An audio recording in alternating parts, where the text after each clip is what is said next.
12 అవుతుంది. ఇప్పుడు ఏమైనా గప్చుప్ తింటారా అంట.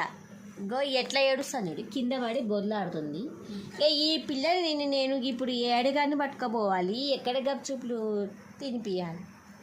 అసలు ఈ టైంకి ఎక్కడ ఉంటాయి గప్చుప్లు? వాళ్ళు గప్చుప్లు అమ్ముకునే వాళ్ళు కూడా గప్చుప్గా ఇంటికి వెళ్ళి పండుకుంటారు కదా. ఇప్పుడు ఎక్కడ తిరగాలి మేము? ఎక్కడ దొరుకుతాయి? మీకేమైనా తెలిస్తే కొంచెం కామెంట్ చేయండి. మా లొకేషన్ వచ్చేసి ఎల్బీ నగర్ దగ్గర ఉంటుంది. ఆ సరౌండింగ్స్లో ఏమైనా గప్చుప్లు ఉంటే చెప్పండి. ఇగో ఈ పిల్లని తీసుకుపోయి కొనిస్తాం. చెప్పినా కదా, మన ఫాలోవర్స్ మంచోళ్ళే.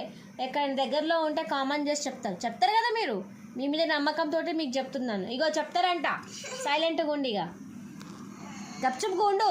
మీరు కూడా గప్చుప్కు ఉండకండి. మీరు గప్చుప్కు ఉండద్దు. మీరు గప్చుప్కు ఉండకుండా ఏం చేయాలంటే అందరికి షేర్ చేయండి, లైక్ చేయండి. అట్లనే వెళ్ళేటప్పుడు సబ్స్క్రైబ్ చేసుకోండి. వాళ్ళు సబ్స్క్రైబ్ చేసుకోండి, సరేనా? ఫాలో కూడా కొట్టండి, ఎందుకంటే మళ్ళీ 2 వీడియోలు చేయలేను కదా.